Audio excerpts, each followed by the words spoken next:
When I look out at Pride Month, we see rainbows everywhere. Yeah. And now they've even added on like some triangle thing with the brown and all this stuff. It's a mess. I think that's for you. It ain't for me. The devil is a lie. Let me go ahead and tell you clearly, that ain't for me.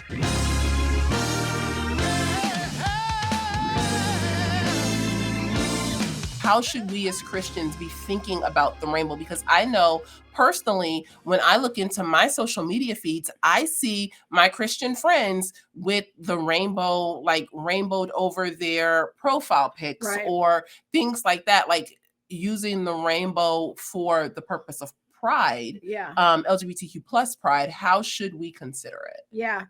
Or its original purpose? Well, the original purpose of it is part of the Noahic covenant. It's the sign. So every covenant in Scripture, with the exception of maybe the Adamic covenant, which there's a whole question among theologians as whether Adam has a covenant or whether that's not a covenant.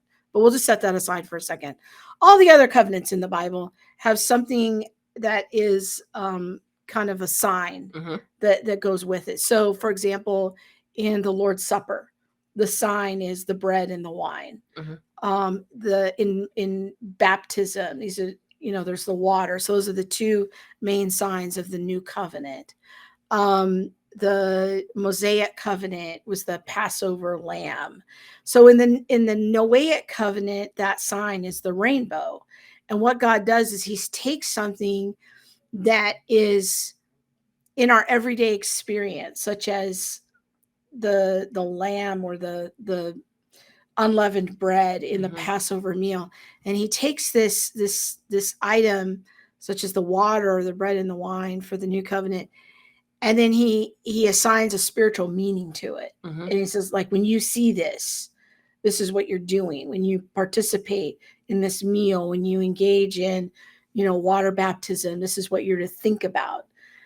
So when we see the rainbow in the sky, God says that it is a sign for all humanity.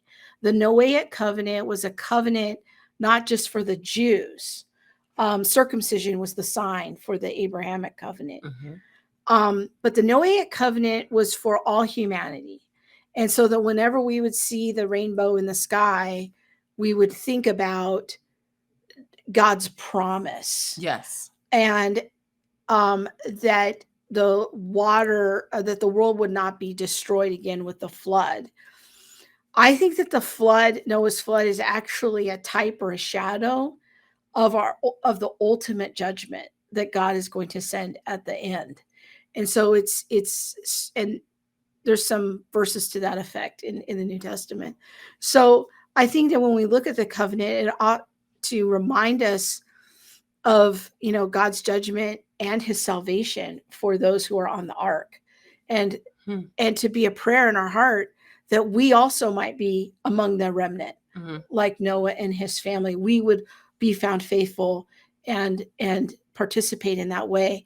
But the Noahic covenant is a covenant for all of humanity, and unfortunately, that it's. Well, first, let me say this. The other thing is to remind us of in the Noahic covenant, so there are certain stipulations in the Noahic covenant. That's what I was going to say. One of them is God re-gives the command to multiply and fill the earth, which was a repeat of the command he gave to Adam and Eve.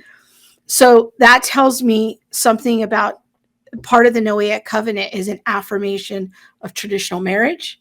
It's an affirmation of the creation mandate. It's an affirmation of us ruling and reigning the earth. Why should Christians find it so egregious that the rainbow has been captured and used or manipulated in this way? Well, I think especially the direct tie-in to the creation mandate and to traditional marriage of one man and one woman for the purpose of multiplying and filling the earth for procreation. I think it's interesting that the LGBT community has captured the rainbow as their symbol because it stands in direct opposition to God's definition of marriage. God invented marriage. He gets to define marriage. He created the man and the woman. And so we're seeing now like radically countercultural things now. we've been going through the catechism in our home church. Mm-hmm. The one we just finished was about the man and the woman being created in the image of God. Who would have thought that a simple statement that we're teaching our children to memorize would become radically countercultural?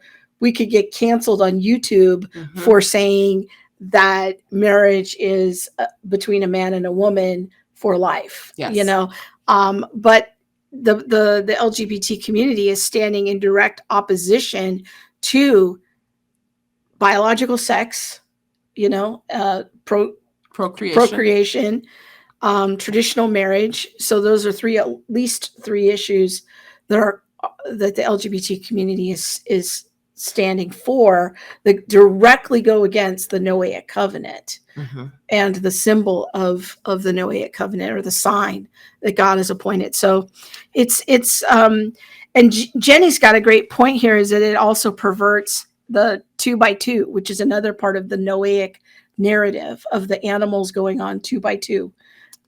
Which is so interesting, because Blue's Clues last year did a whole Gay Pride 2021.